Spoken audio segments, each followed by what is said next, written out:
Yo, what's going on, man? Mouse Fortress here, and this is a very short announcement, okay? Please join my Discord, okay? It's called Mouse Fortress 2. It's a pun on Vader's Fortress in Star Wars, you know, his castle on Mustafar. Very cool, right? Very cool.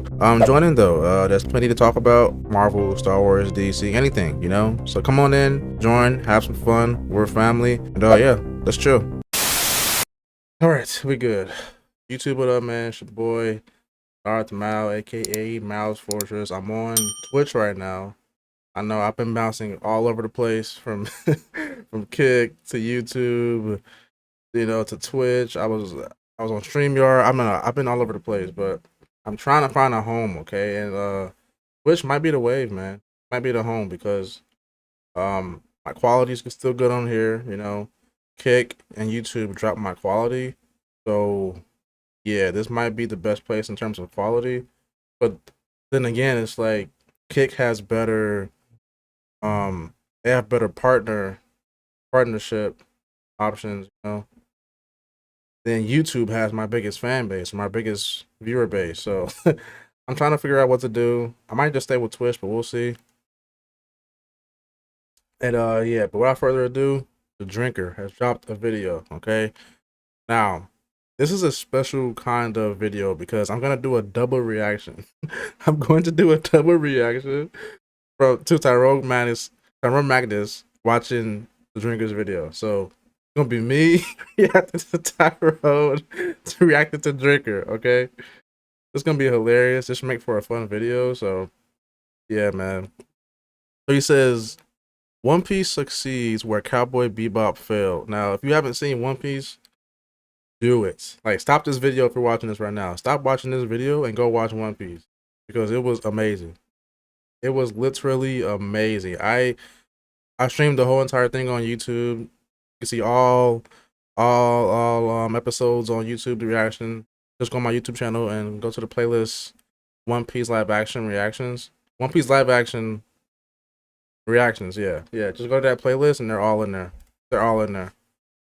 A couple videos may not be in there. Like you'll see like 1 through like maybe like 7, but that's because I actually started watching them live on stream. What I did was I would record the reaction and post it separately as a video, but I stopped doing that around episode I think 4 or 5. So that's why some might be missing. But just go to that playlist and they'll all be in there. Okay, so yeah. But dude, the show was incredible. The show was literally amazing. It literally set the bar for live actions. Like, almost teared up in the end because of how good it was. It was just so nice to see a live action finally be, you know, done right. Because we've had so many live actions in the past years, but this One Piece one just felt like they finally got it right, you know. So, and I'm glad Drinker agrees, man. Because y'all know he is the critical drinker for a reason. He has the name critical. His name for a reason. That man don't like anything, but I'm glad he liked it though. So we'll see what's going on here, and yeah. Has finished One Piece on Netflix, live action. And has I wonder if Tyrone Magnus watched it. What do you think of it? his review up. Let's check this out. I was looking for someone's review who finished it before I did, that I trusted. So Who didn't finish it? let's check this out, shall we? Alright. So you don't need me to tell you that Netflix have a pretty spotty record when it comes to live-action adaptations of popular Japanese IPs. Huh? Yeah, Cowboy Bebop comes to mind, and so does Death Note. Death Note. Yeah, there you go. I mean, who could forget the stunning non-success of Cowboy Bebop, a show that was so heavily geared towards modern audiences that it ended up turning away its existing fan base, failed to attract a new one, and got unceremoniously cancelled after just 1 season. Crazy. And it's a shame, really, because I was totally looking forward to more passive-aggressive rants from Daniela Pineda about how ungrateful the fans were for the privilege of being allowed to witness her glorious She ranted about it? I had no idea she made videos about that. Like, is she nuts? screen presence. Oh well, as Daniela 2.0 would say. It's Hollywood, baby. I don't remember asking you a thing. Anyway, then came the news that One Piece, which started out as a manga comic before exploding into an entire media franchise in Japan, was next in line for a live-action adaptation. And even worse, it was going to be made by literally the same production company that handled Cowboy Bebop. Are you dumb or something? Needless to say, everyone was braced for another disaster in the making. Just another doomed attempt to bend and warp a distinctly Japanese product into something that can... Nah, it is wild though. Like, it's wild how like they, how can you just go from Cowboy Bebop to One Piece like that? Like, what happened? Like, I mean, if you ask me, it's because the creator was involved. Maybe it was because of that. I have no idea if Cowboy Bebop's creator was involved in that series, but I know for a fact Oda was involved in the One Piece show. Maybe that's why it was so good. But like, it's just crazy how like they put out 2 live actions, right? And one was horrible, and the one was just and one was amazing. Like, that's crazy. Informs the current day Hollywood sensibilities, ultimately losing the very qualities that made it appealing in the first place.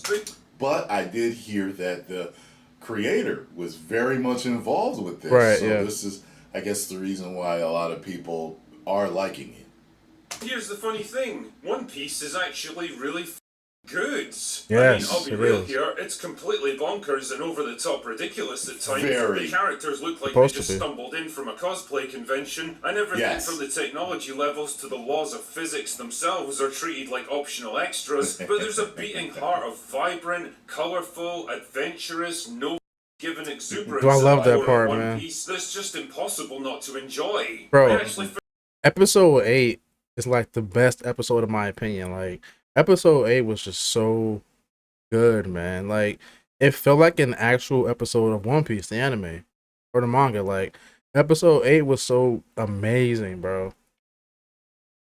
And that's probably why, because it's like, it felt like I was watching the anime. It's crazy. Like, maybe it's because they were all together in the end. I think it was that.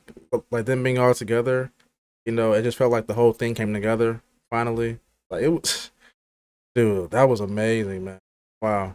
found myself eagerly awaiting each new episode because I was genuinely invested in the large cast of likeable characters and excited to see where the crazy freewheeling plot took Buggy me was next. so good. Jesus, this is what TV used to be like. Anyway, the point here is that One Piece is basically a case study in how to adapt an anime to live action without losing the charm of the original, and I think there's a number of very important reasons why it succeeded, but I'll get into more of that shortly. First, let's dive right into the plot summary. So One Piece takes place in a fictional world that's divided up into 2 massive oceans with a thin strip of land running between them, and it's run by a tyrannical one-world government known as the, world government. Right. It does exactly what it says on the tin. Fair enough, I guess. So anyone who doesn't submit to their rule is automatically branded a pirate regardless of their privateering activities and ruthlessly hunted down by the Marines. And the story kicks off with the capture of the most famous pirate of them all, Gold Roger. Gold Roger, who reveals that he's hidden the ultimate treasure, the One Piece, somewhere out there in the ocean, ultimately kicking off a mad scramble to find it. Flash forward 20 years or so, and people are still out there hunting for the One Piece, including Monkey D. Luffy, a young wannabe pirate who intends to sail into a treacherous patch of Strange ocean known name. as the Grand Line,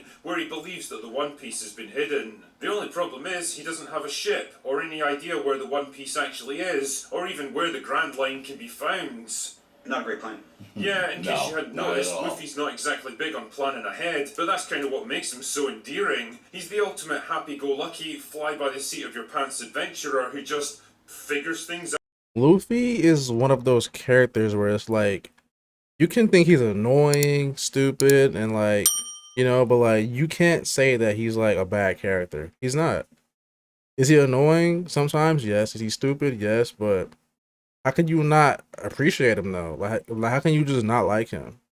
You know, like, Out as he goes. Anyway, Like through a his lot of various anime misadventures, heroes. he eventually joins forces with Kobe, a timid cabin boy who dreams of becoming a marine so that he can protect the innocent, Nami, a thief and safecracker with a hidden agenda, Zoro, a mysterious swordsman that's sworn to hunt down rogue pirates, and Usopp, a sniper and inventor who dreams of becoming a great warrior one day. And together they set sail across the high seas to cross the Grand Line and find the ultimate treasure, taking on monsters and rival pirate clans along the way, and always trying to stay one step ahead of the Navy and Marines that are hot on their tail. It's your classic setup of taking a bunch of colourful misfits, rogues and weirdos, each with their own unique goals and motivations, giving them a common objective and turning them loose to see what kind of chaos ensues. There's betrayals, rivalries, surprise revelations and murky family histories that all come to the fore in the course of the story. And it works so well in One Piece because first and foremost, the characters are so